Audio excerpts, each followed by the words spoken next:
కాబట్టి యుద్ధ దినమందు సౌలునొద్దను యోనాతానునొద్దను ఉన్న జనులలో ఒకరి చేతిలోనైనను కత్తియే గాని ఏటియే గాని లేకపోయింది.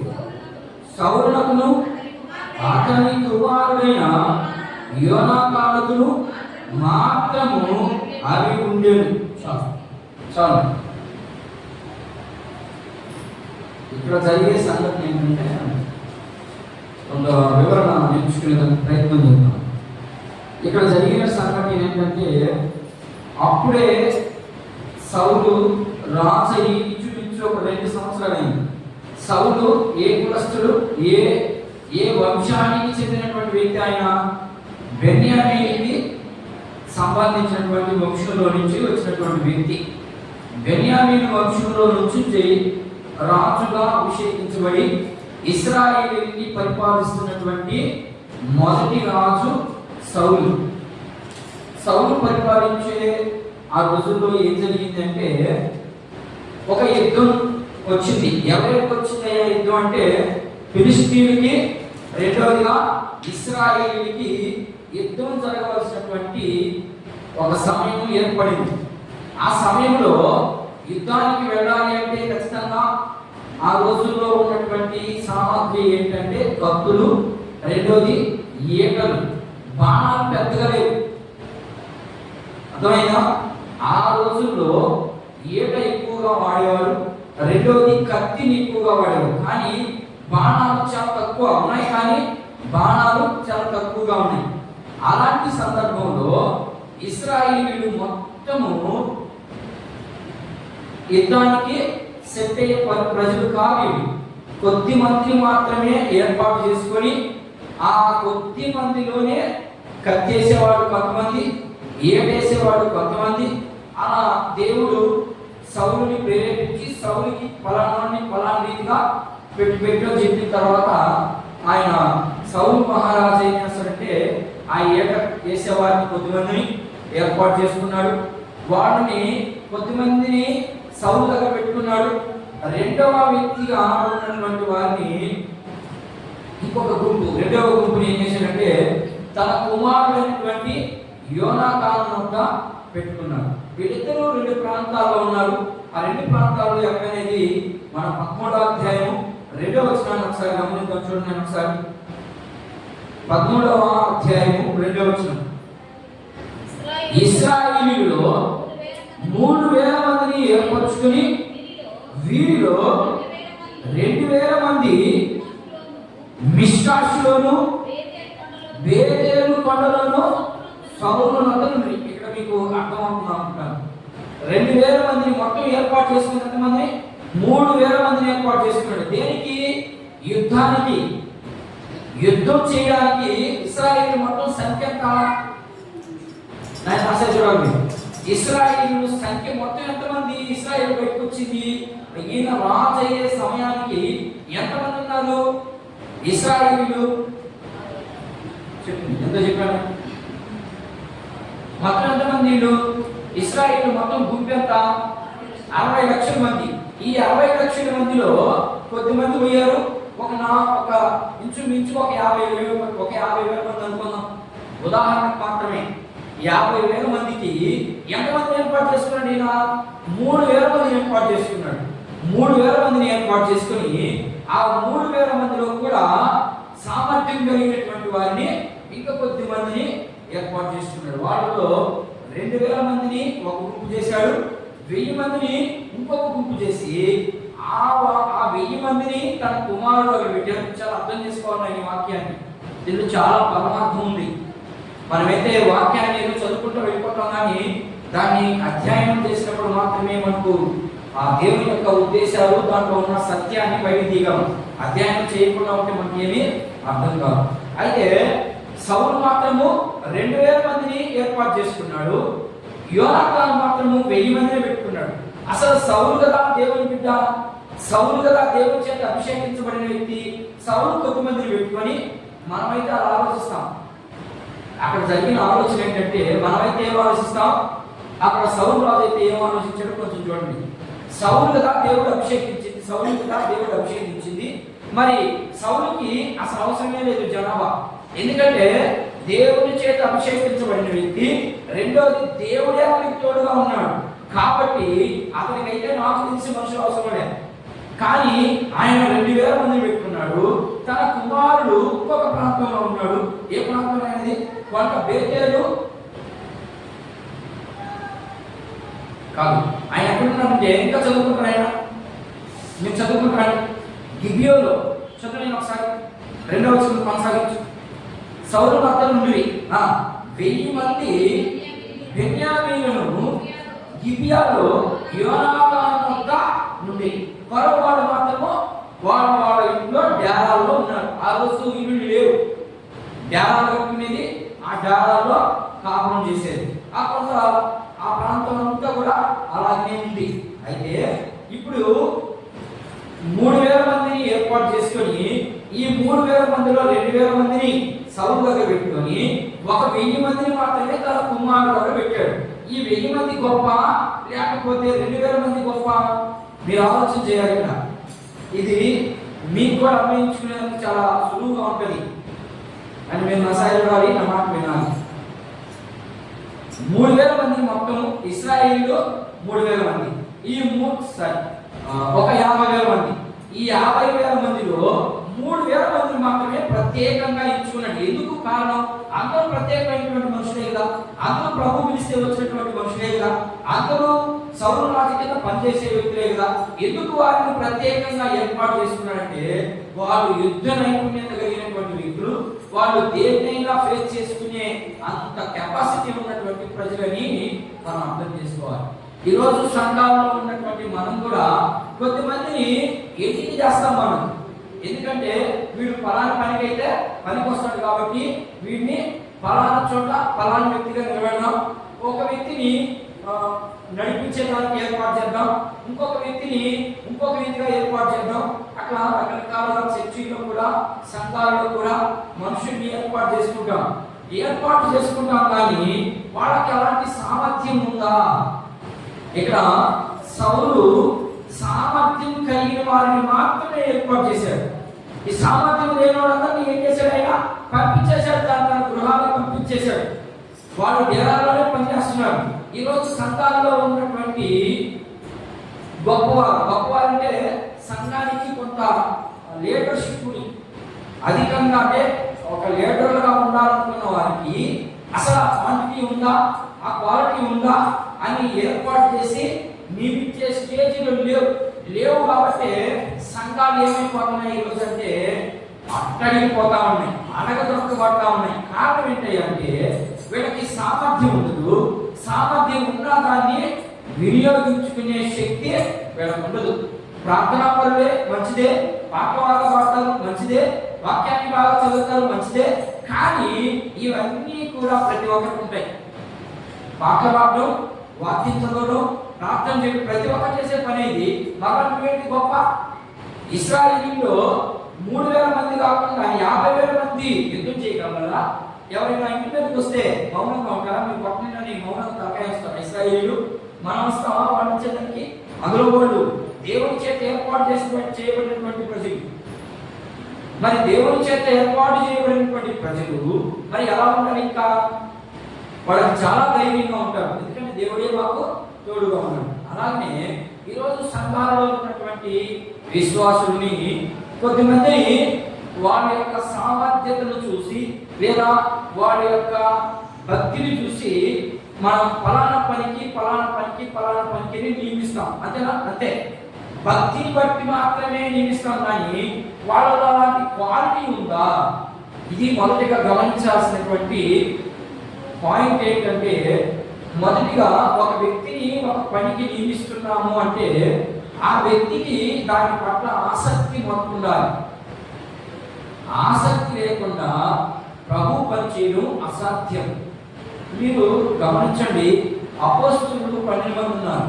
ఈ 12 మందిలో అందరూ ఆసక్తిగానే ఉన్నారు, కానీ వాళ్ళలో ఆసక్తిగా ఉన్నటువంటి వారినే ఎక్కువ శోధిస్తారు.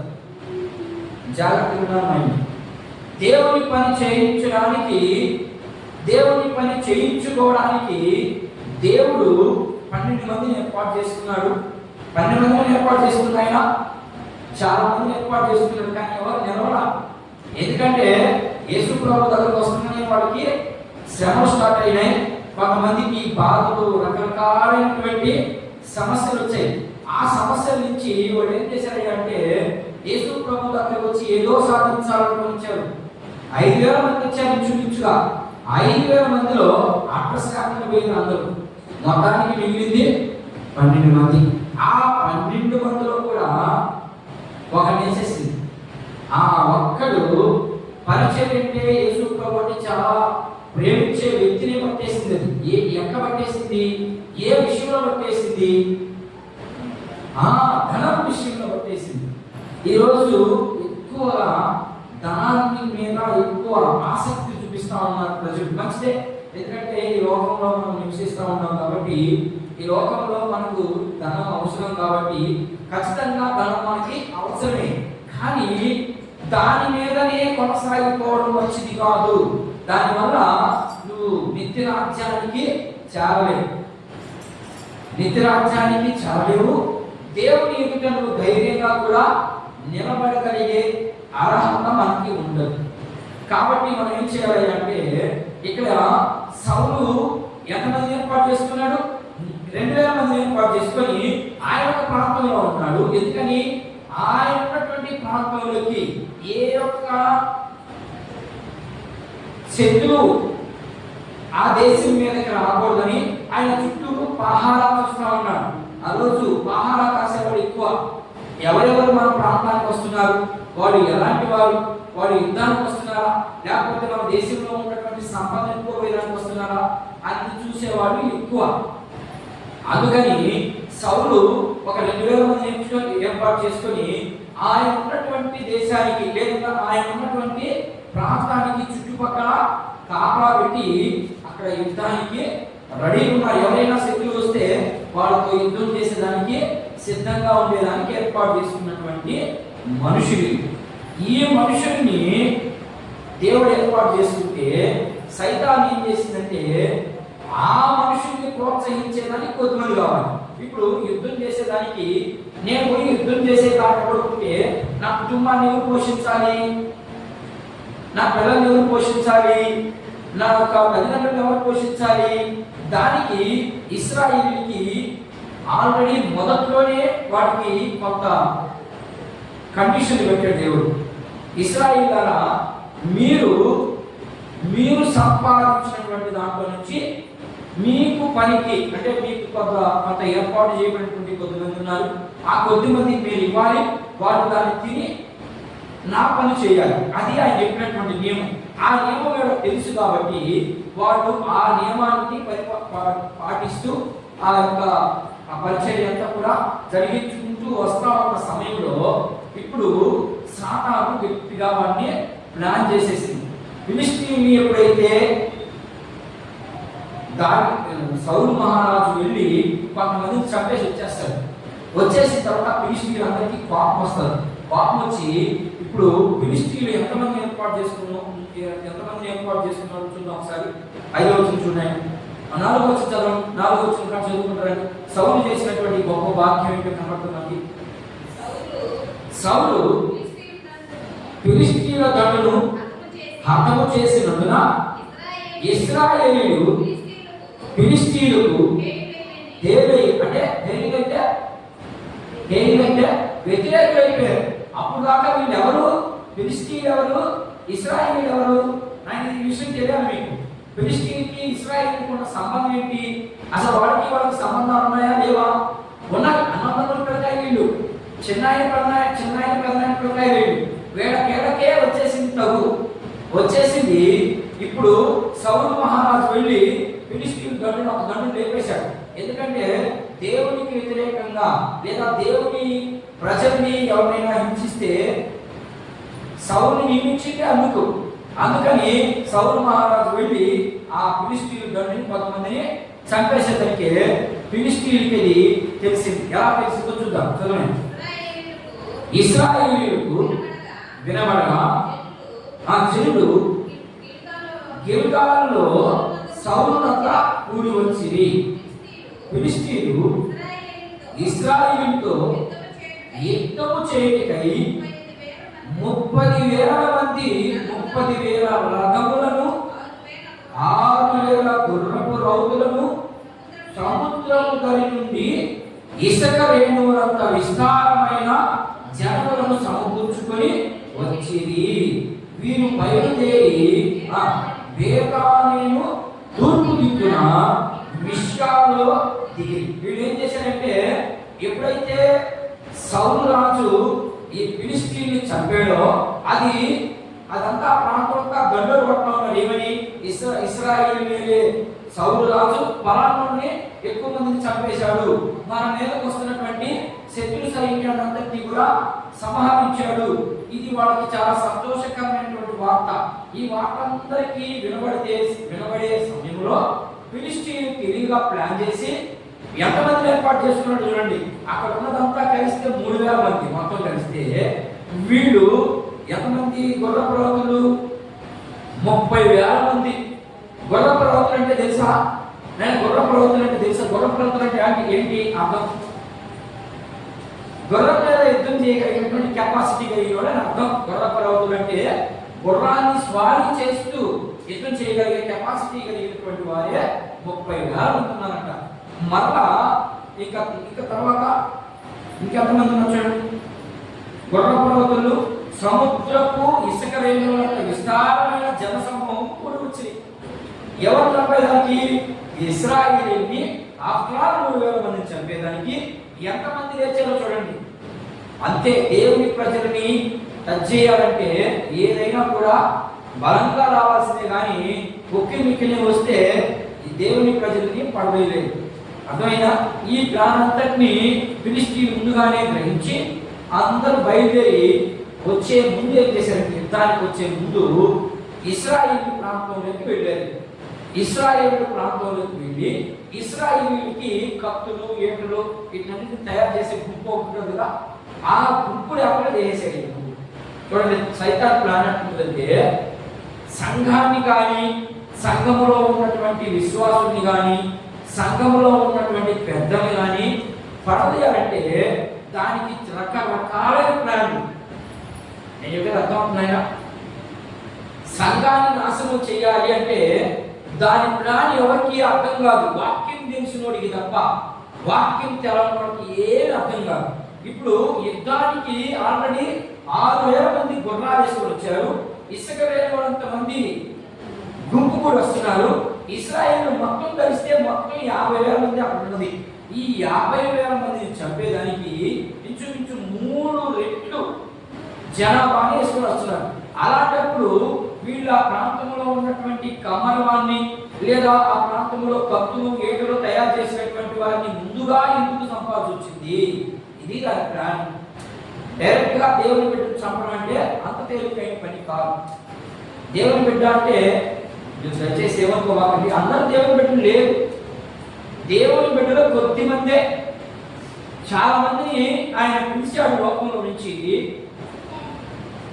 ఏర్పరచబడిన వారు కొద్ది మందే. అంటే దాని అర్థం ఏంటంటే, దేవుడు అందరినీ పిలిచాడు, అందరికీ ఏదో ఇవ్వాలనుకునేది ఆయన ప్లాన్. ఆయన ప్రేమ నీకు ఒక రకంగా నాకు ఒక రకంగా ఉండదు. అందరికీ సమానంగా చూపించగలిగే వ్యక్తే దేవుడు. దేవుడు అనే పదానికి అర్థం ఏంటంటే, ఆయన ఏమైనా ఇయ్యడానికి, ఏమైనా తీసివేయడానికి సమర్థుడు అని అర్థం.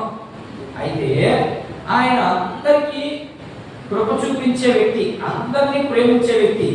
కానీ ఎఫెసీ పత్రికకి మనం వచ్చేటంటే, ఎఫెసీ పత్రికలో ఆయన ఏం చెప్తాడంటే, నేను ముందుగా ఏర్పాటు చేసుకున్నాను కొద్దిమందిని, నేను ముందుగా కొద్దిమందిని ఎన్నిక చేసుకున్నాను, వారు మాత్రమే నాతో కూడా నడవగలరు, అందరూ నడవలేదు అనేదాని అర్థం అంతా కూడా.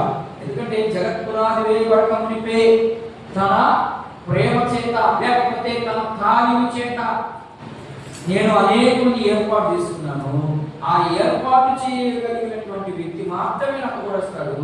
ఆ వ్యక్తిని కూడా పడదోసే శక్తి సామర్థ్యాలు సాతానుకు ఉన్నాయి. అందుకని మీరు చాలా జాగ్రత్తగా ఉండండి అని చెప్తా ఉన్నాడు.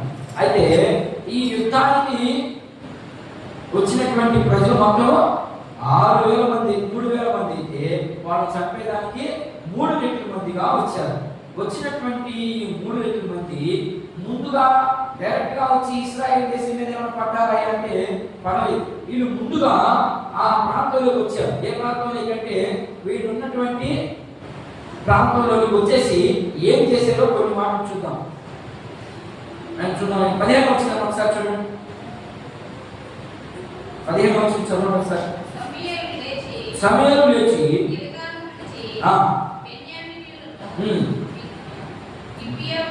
గిబియోనుకు వచ్చాడు. సౌలు తన యొద్దనున్న లెక్క పెట్టగా వారు దాదాపు 600 మంది మాత్రమే ఉన్నారు. అక్కడ యుద్ధానికి సిద్ధపడే దాంట్లో సమూయేలు వచ్చిన తర్వాత అక్కడ ఉన్నటువంటి సమూయేలు ఎవరు? దేవుని దగ్గర నుంచి వర్తమానం తీసుకొచ్చి సౌలు అందిస్తే సౌలు సమూయేలు చెప్పినట్టు చేయాలి. అది అక్కడ కాంటెక్స్ట్. ఆయన ఏం చేస్తున్నారంటే ఇప్పుడు అక్కడ ఉన్నటువంటి వారు సరే అదంతా మీరు ఇంటికి తర్వాత చదువుకోగానే మీకు చాలా ప్రాముఖ్యమైనటువంటి విషయాలు కొన్ని మాటలు చెప్తాను. 19 వచ్చి చదువు. హెబ్రీయులు కత్తులను ఈటలను చేయించుకుందురేమోనని ఫిలిష్తీయులు ఇశ్రాయేలు దేశమంతటా కమ్మరివాడులు లేకుండా చేసే ముందేం చేశారు? ఈ ప్లాను ఏ ప్లాన్ చేశారమ్మా? ఇశ్రాయేలు ప్రాంతంలోకి వెళ్ళారు. యుద్ధానికి రాకముందు జరిగింది ఇదంతా. మనకు కూడా మనము దేవుడి నుంచి దూరం అయిపోయేదానికి ముందుగానే ప్లాన్ వేస్తుంది. నాయన చెప్పారు, అర్థమవుతుందా? దేవుని దగ్గరికి మనం దగ్గర అవుతా ఉన్నాము, దేవుళ్ళు ఎదుగుతా ఉన్నాము అని దానికి ఎప్పుడైతే ఇన్ఫర్మేషన్ వెళ్తాదో ఆ ఇన్ఫర్మేషన్ ని బట్టి ముందుగానే ప్లాన్ వేస్తుంది. ఆ ప్లాన్ వేసి ముందుగానే ఇప్పుడు ఇశ్రాయేల్లోకి వెళ్ళారు. ఫిలిష్తీయులు ఇశ్రాయేల్ దేశంలోకి వెళ్ళిపోయారు. అక్కడ కత్తి పని అంటే వాటిలో చెప్పండి కంసాన్ని వాళ్ళు అక్కడ చేసి పరిచేవారు. అంటే కత్తి చేసి ఇశ్రాయేల్కి ఇస్తే వాళ్ళు ఒక్కొక్కరు 100 మంది చంపేస్తారంటే అంత పవర్ఫుల్ కలిగినటువంటి వాళ్ళు. అందుకని అసలు కత్తి చేసేవాడే అక్కడ చేసేస్తా ఇంకెక్కడి నుంచి వస్తాయి కత్తులు. అర్థమైందా? మనం దీంట్లో నుంచి నేర్చుకోవాల్సిన పాఠం ఏంటంటే ప్రార్థన లేకుండా సంఘము బలపడదు. నేను మీకు ఇదంతా ఎందుకు చెప్పానంటే సంఘము అభివృద్ధి చెందాలి అంటే మొదటిగా సంఘ ప్రార్థన చాలా ప్రాముఖ్యం. సంఘములో ప్రార్థించేవారు లేకపోతే సంఘము సమిగిలిపోద్ది. రోజు రోజుకి జనాల సంఖ్య తగ్గిపోతా వస్తుంది. కారణం ఏంటంటే ఇప్పుడు ఇశ్రాయేలీయులకి వెళ్ళింది ఎవరు? ఫిలిష్తీయులు వెళ్ళారు. వెళ్ళి కమ్మరి వాడు లేకుండా చేశారంటే కత్తులు తయారు చేసేవాడే లేకుండా చేశారు. అంటే నా భాషలో మన బైబిల్ భాషలో మనం మాట్లాడితే ప్రార్థించే వారిని వేసేస్తారు ముందది. ఏమ్మా వింటున్నారా? ముందేమని వస్తుంది? చర్చిలోకి ఎవరైతే ప్రార్థనా పనులు ఉండాలనుకుంటారో, ఎవరైతే దేవుని పని చేయాలనుకుంటారో ముందు ఆ కుటుంబంలోనే ఇసురు పెడతారు. ముందు వాళ్ళకే పెట్టేది ఇసురు. పెట్టింది అదే కదా. ఇశ్రాయేలు ప్రాంతంలోకి వెళ్ళింది. ఇశ్రాయేలు ప్రాంతంలోకి వెళ్ళినటువంటి ఈ ఫిలిష్తీయులు ఎవరు వేసేసారు? ముందు కమ్మరి వాడు లేకుండా చేసుకోలేసారు. కమ్మరి వాళ్ళందరూ చంపేశారు. అంటే కత్తులు తయారు చేసే వాళ్ళందరూ చంపేశారు.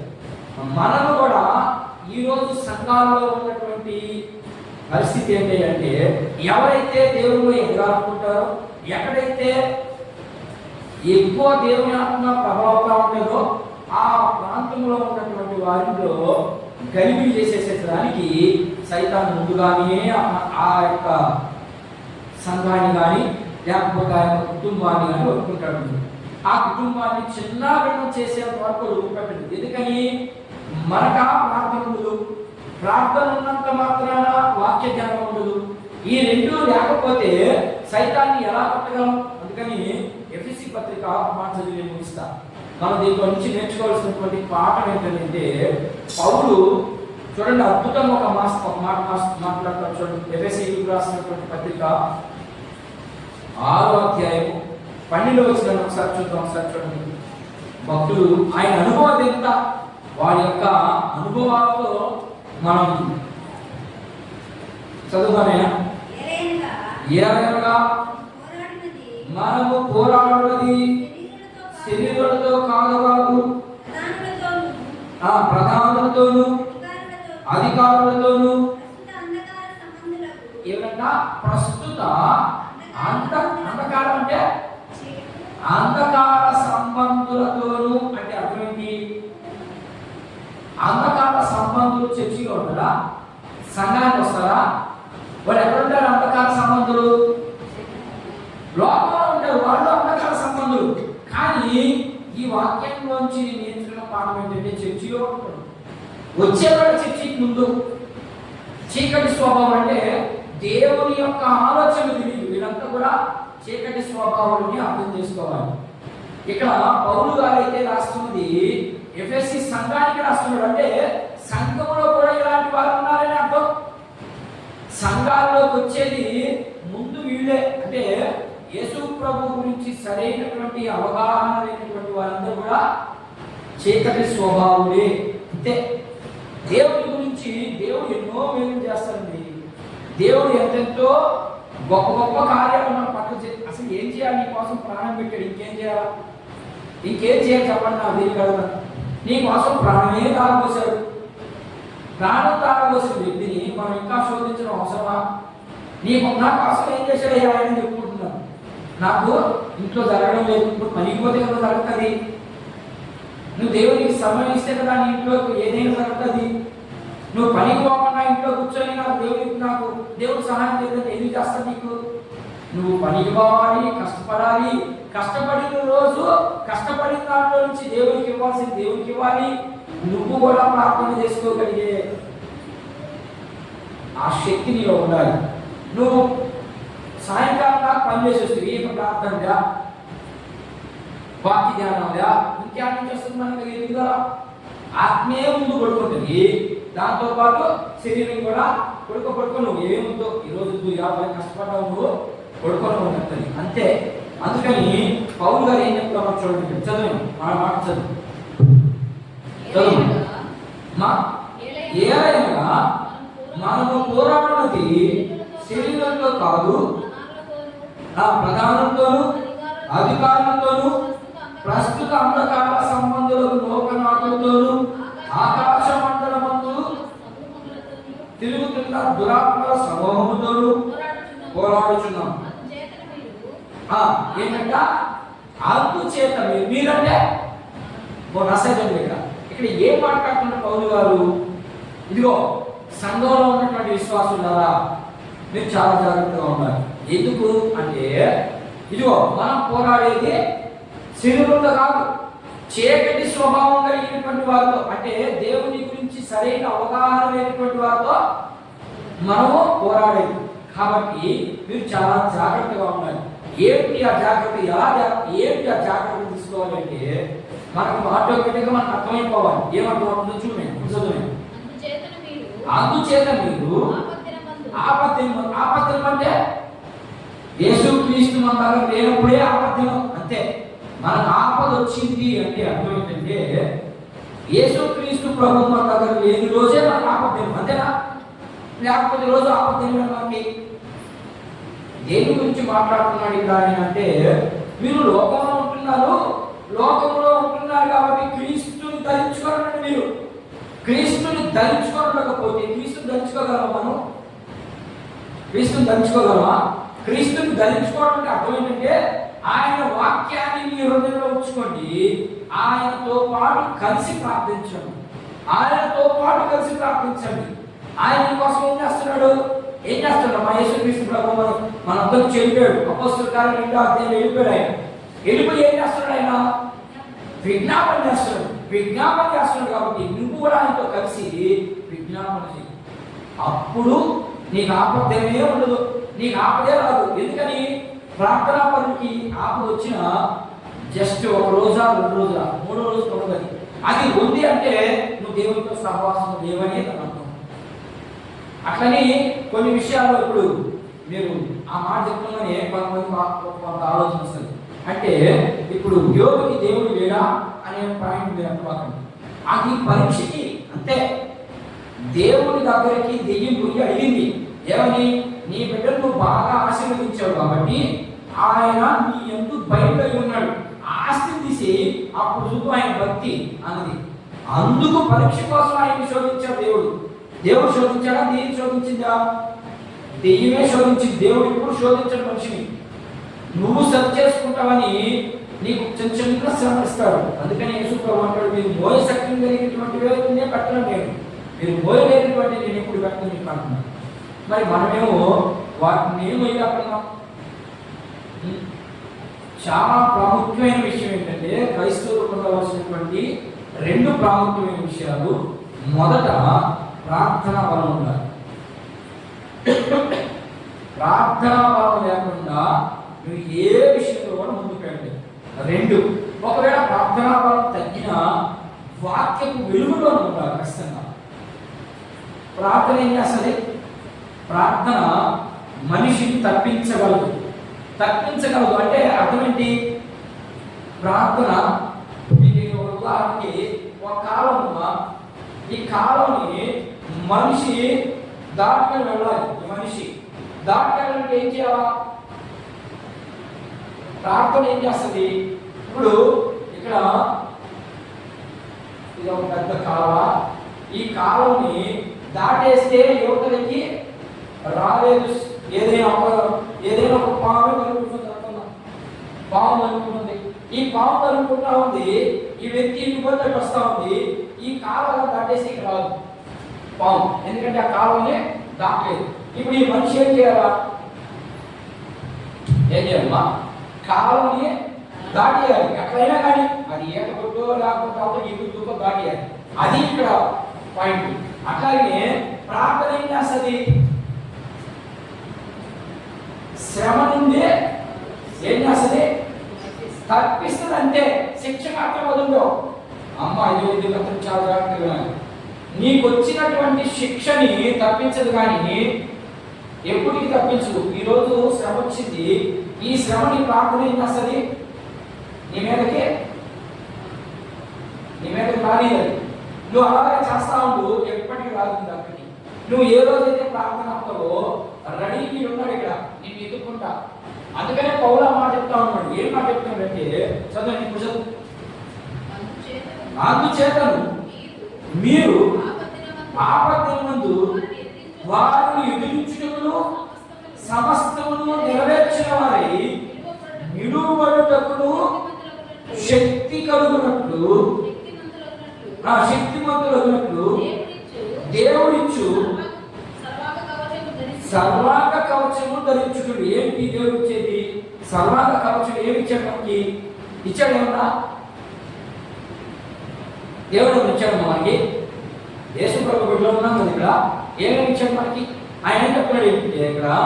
దేవుడు సర్వాంగ కవచమును ధరించుకున్నాడు అని అన్నాడు. సర్వాంగ కవచం ఏంటి?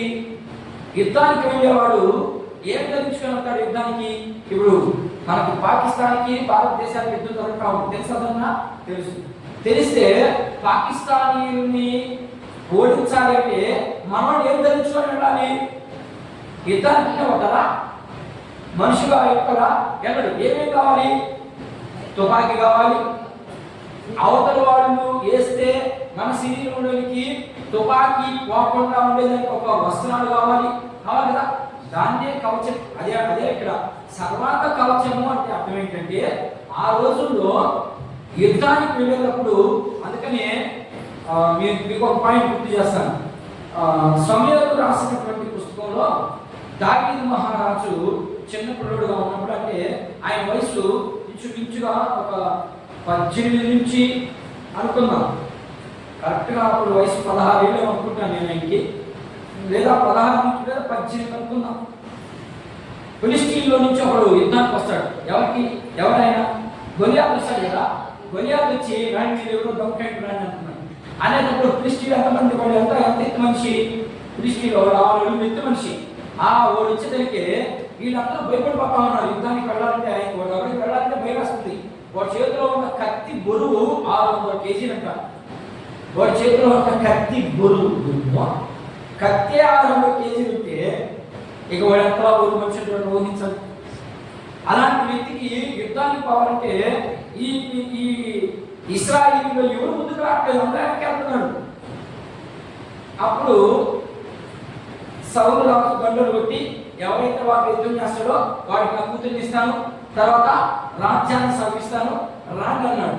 ఎవరు వాళ్ళు కూతుర్ని అయితే ఇష్టపడుతున్నారు, కానీ కూతుర్ని రాజ్యాన్ని వాడు ఓడి కొడితే కదా ఇది వస్తుంది. అలాంటప్పుడు భయపడినప్పుడు దావీదు మహారాజు నేను ఎంత అంటాడు. దావీదు ఒక బుడ్డోడు, వాళ్ళ అమ్మకి భోజనం ఎత్తుకు ఇస్తాడు. యుద్ధంలో ఉన్నప్పుడు ఆ భోజనం ఎత్తుకుపోయేదానికి వస్తాడు, ఆయన పెరిగెత్తుకోవేదానికి వస్తాడు. పెరిగెత్తుకుపోయి వాళ్ళ అమ్మకి ఇచ్చేదానికి వచ్చినప్పుడు వీళ్ళు గుర్తు కట్టేసి ఉన్నారు. ఏంటంటే గుర్తు కట్టేసిందని చెప్పి చూస్తే వీళ్ళు వచ్చేసి అలా పడగొడతా ఉన్నాడు. రాండి ఎవడు ఇశ్రాయేలు రాండి నాతో పోట్లాడండి నన్ను పడగొడుతుంది అంటున్నాడు. అప్పుడు వీళ్ళ అన్నవాళ్ళందరూ భయపడిపోతా ఉన్నారు, వెనక్కి వెళ్తా ఉన్నారు. అప్పుడు దావీదు మహారాజు వెళ్ళి రే మీరు ఎదుగులో భయపడతారు, నేను వెళ్తాను.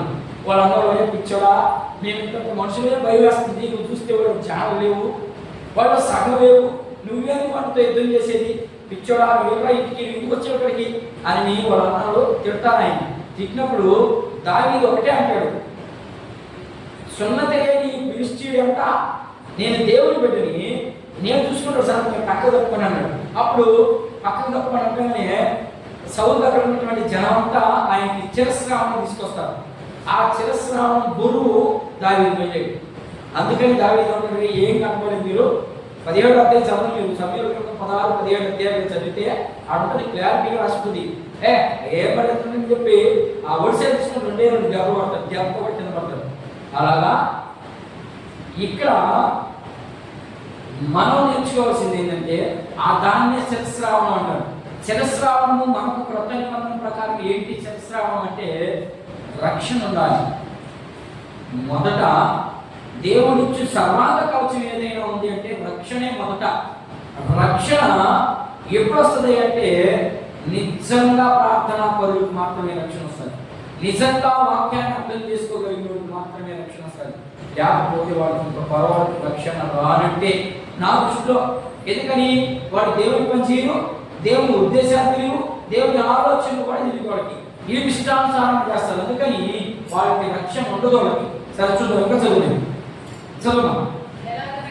ఏదనగా మీ నడుములకు సత్యమును దట్టి కట్టుకొని నీతి అని మైమరుపు తొడుగుకొని పాదములకు సమాధాన సువార్త వెంటనే తీసుకొచ్చేసాడు. ఇక్కడికి ఎక్కడికి తీసుకొచ్చాడు? మళ్ళా మీరు ఏమేమి ధరించుకోవాలంటే మొదట సర్వాంగ కవచాన్ని ధరించుకోండి.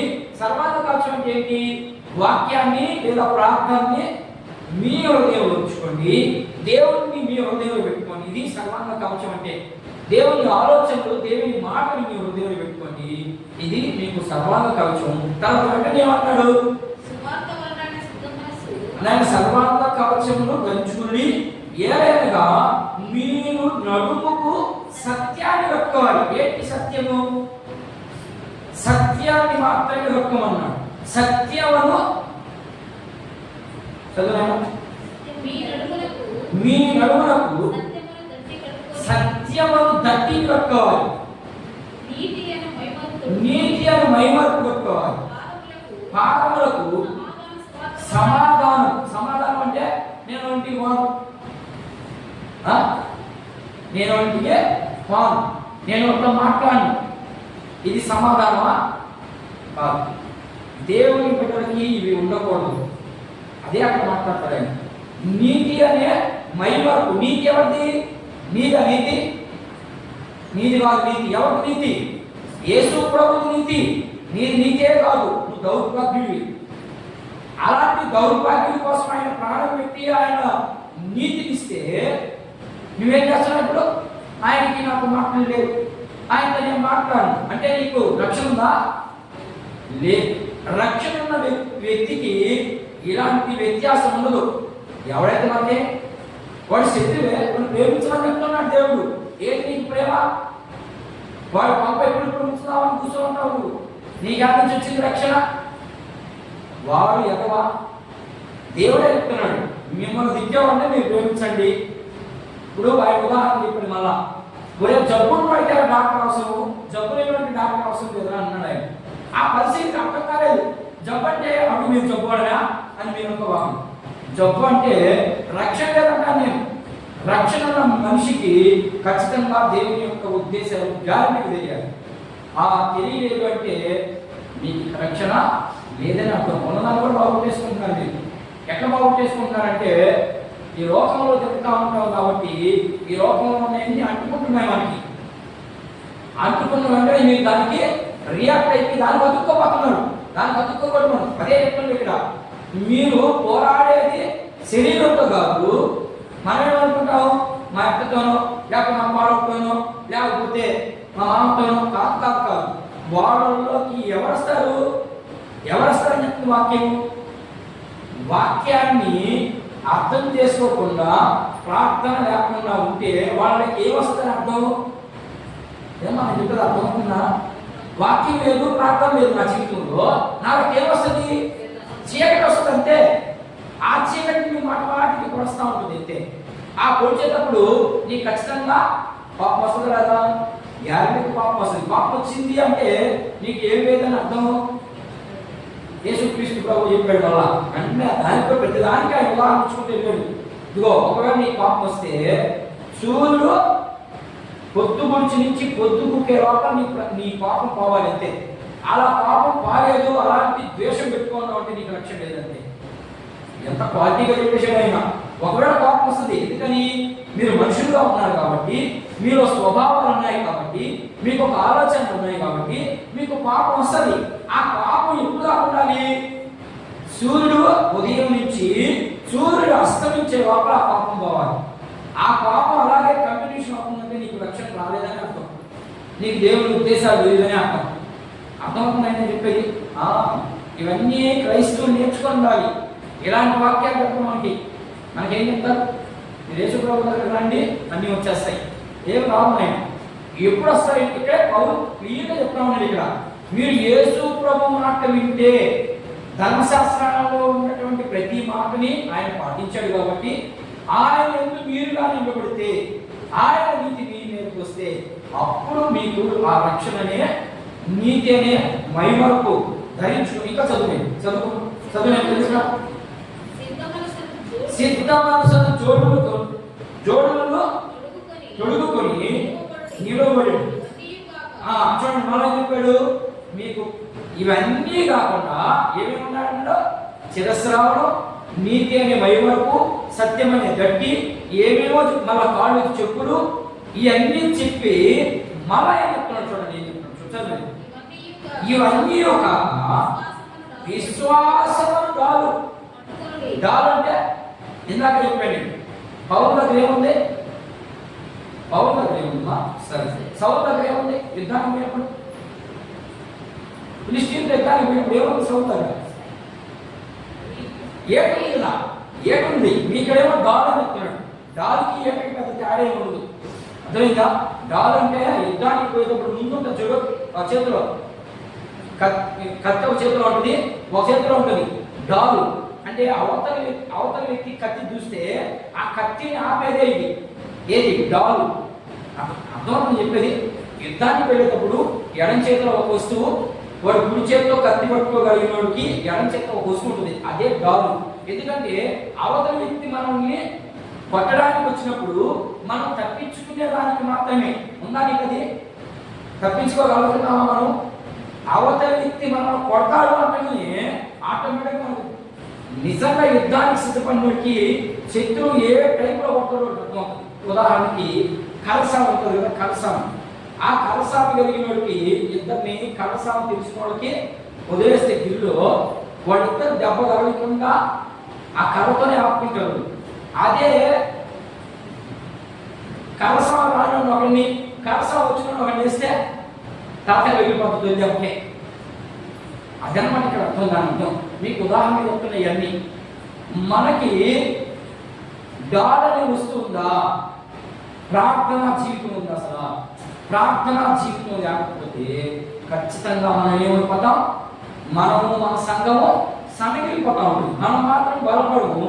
దాంతో పాటు సంఘానికి కూడా అనుకుంటుంది ఆ మలినం. అర్థమైందా? ఖచ్చితంగా అనుకుంటున్నాను, ప్రతి ఒక్కరిని లెక్క చెప్పాలి దేవుని దగ్గర. రేపు ఎబ్రీ పద్ధతి ధ్యానం చేస్తాం, రేపు చూద్దాం ఎలా దాన్ని దాని అసలు ఏంటి, దేవుని ఉద్దేశం ఏంటి, మన ఉద్దేశం ఏంటి, ఎందుకు చెప్పాలి లెక్క, ఏమిటా లెక్క అనేవి రేపు ఎబ్రీ పత్రికలో చూద్దాం. ఎబ్రీ పత్రిక మనం రేపు అవదది, ఇది 4వ అధ్యాయం అవదయం. వీలైనంత వరకు ఇంకొక వారం కూడా పొడిగించడానికి ప్రయత్నించలేదనుకుంటే వీడియో దానికి అర్థమైందని చదువు నేను ముగిస్తాను. దాంతో మీరు ఏంటంటే దుష్టుని అగ్ని బాణములన్నిటినీ ఆత్మకు శక్తిమంతులు. ఎప్పుడు అవుతారు శక్తిమంతులు? మీకు ప్రార్థన ఉండాలి, రెండోది వాక్య జ్ఞానం కూడా ఉండాలి. ఈ రెండు లేనప్పుడు మనము సైతాన్ని అటుకు వెళ్ళిపోతాం గాలికి. ఇప్పుడు అట్లే ఓపుతా ఉంది జనాన్ని. జాగ్రత్తగా ఉండాలి, మిమ్మల్ని కూడా ఊపించుకోబాకండి, ఉన్నవాళ్ళంలో గట్టిగా ఉండండి. అర్థమైందా? ఆ గాలి ఊడిపోయారు అంటే పడిపోతారు మీరు కూడా. పడిపోయిన తర్వాత ఇప్పుడు ఏం తెలియదు, రేపు న్యాయపీఠం మీదకి వెళ్తాం చూడు, అప్పుడు తెలుస్తుంది. అయ్యో ఇప్పుడు నిజమేనే పాపం అని అప్పుడు బాధపడడం కన్నా ముందుగానే మీకు కొన్ని హెచ్చరికలు సంఘానికి తెలిసి ఉండాలి. సంఘానికి కొన్ని హెచ్చరికలు తెలిసి ఉండాలి. ఆ హెచ్చరికలు తెలియకుండా ఉంటే పడిపోతారు, దాంట్లోనే ముని